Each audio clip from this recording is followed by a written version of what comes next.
Assalamualaikum warahmatullahi wabarakatuh. Saya ucapkan terima kasih telah diberikan kesempatan untuk dapat silaturahmi dengan Sivitas SMP Nasional Malang, khususnya dapat bertemu dan berbagi ilmu dengan adik-adik, yakni siswa dan siswi SMP Nasional. Semoga sehat selalu dan harus tetap semangat di bulan Ramadan ini. Perkenalkan, saya Danang Widya, seorang perawat di salah satu rumah sakit Kota Malang, yang mana sehari-hari bekerja di bagian kamar operasi. Pada kesempatan ini kita akan bahas tentang hal-hal apa saja yang perlu diperhatikan dan dilatih saat di rumah untuk menjaga kesehatan pada masa pandemi COVID-19. Ada banyak hal yang dapat kita lakukan saat beraktivitas di rumah. Yang pertama, yakni rutin berolahraga. Selama bulan Ramadan, tentu wajar bila merasa lebih lemas dan lesu ketika berpuasa. Namun tidak menjadi alasan untuk bermalas-malasan sepanjang hari, tetapi harus tetap aktif bergerak dan berolahraga secara rutin. Pilih olahraga yang ringan dan tidak mengeluarkan terlalu banyak keringat, misalnya sit up, senam, jogging, dan sebagainya. Tentu dilakukan sesuai dengan batasan kemampuan kita ya. Dan perlu diingat, jika beraktivitas di rumah, tetap menjaga diri dan menghindari kerumunan, menjaga jarak, dan cuci tangan sebelum dan sesudah beraktivitas. Yang kedua, istirahat yang cukup. Cukup atau tidaknya waktu tidur dan istirahat sangat berpengaruh pada imunitas tubuh. Maka adik-adik boleh aktif saat di rumah, namun juga perlu diperhatikan untuk waktu tidurnya. Yang ketiga, mengkonsumsi makanan bergizi agar tidak kekurangan energi serta vitamin dan mineral yang dibutuhkan oleh tubuh saat berpuasa.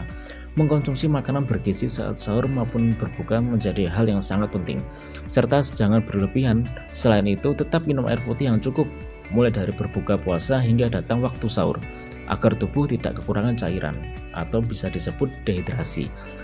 Minimal 6 gelas air putih per hari, bisa disiasati dengan 2 gelas air putih saat berbuka, 2 gelas air putih sebelum tidur, dan 2 gelas air putih saat sahur. Yang keempat, menjalankan protokol kesehatan. Saat kita beraktivitas di rumah, baik di dalam atau di lingkungan sekitar tempat tinggal, penting juga untuk mengetahui bagaimana menerapkan protokol kesehatan yang sesuai. Tentu adik-adik pasti sudah tidak asing lagi dengan istilah 5M di protokol kesehatan. Kita review kembali ya. M yang pertama ialah memakai masker. Penting memakai masker, bisa menggunakan masker kain 3 lapis atau masker non-medis saat adik-adik berada di luar rumah. Mulai dibiasakan dari sekarang, saat hendak berpergian kemanapun itu dan berapa lama pun harus tetap memakai masker. Dan jangan lupa untuk diajak teman-temannya di rumah yang apabila adik-adik ketahui tidak memakai masker. Tujuannya apa?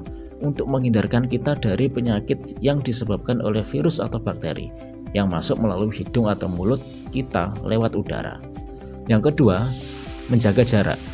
Berapa jarak aman kita dengan orang lain? Minimal 1 meter ya, harus diingat. Yang ketiga, menjauhi kerumunan. Yang keempat, mengurangi mobilitas, yang artinya lebih baik di rumah saja. Jika tidak ada keperluan yang amat begitu penting, jangan keluar rumah. M yang terakhir, M yang kelima, ialah mencuci tangan. Adik-adik sudah tahu bagaimana cara cuci tangan yang baik dan seberapa pentingnya sih melakukan cuci tangan itu. Kita simak di video berikut ya. Dari kecil, kita selalu diajarkan untuk mencuci tangan. Suatu kegiatan yang terlihat sederhana ini mempunyai manfaat yang signifikan bagi kesehatan kalian dan bahkan orang-orang di sekitar kalian juga. Tapi apa hubungannya orang lain di saat tangan kita yang dicuci ya?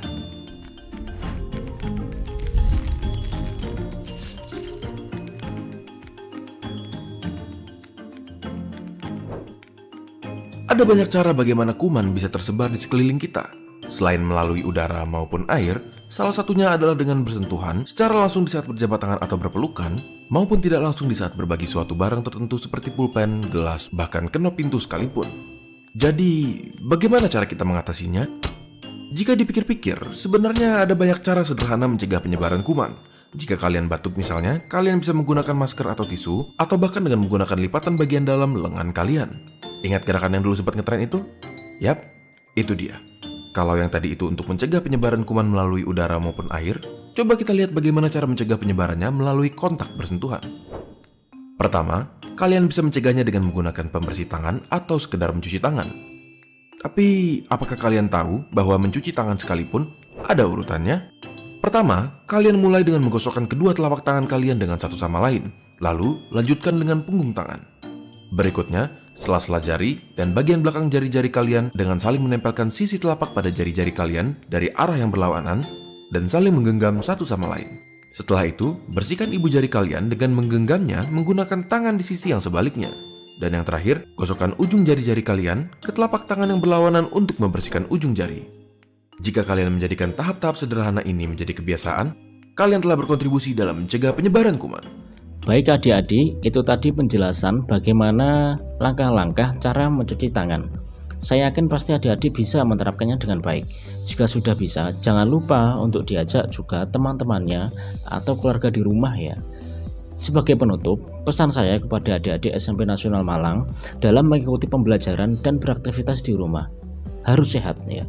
Harus diperhatikan mulai dari sekarang untuk menjaga diri sendiri dan orang lain dimanapun kamu berada. Lakukan dengan baik, saya rasa adik-adik pasti bisa. Tetap semangat belajarnya, semangat ibadah puasanya, semangat beraktivitasnya, jangan sampai kendor. Tetap jalankan protokol kesehatan. Terima kasih saya sampaikan kepada jajaran guru SMP Nasional Malang, rekan-rekan panitia acara yang sekali lagi telah memberikan saya kesempatan dengan baik ini. Wassalamualaikum warahmatullahi wabarakatuh. Salam sehat.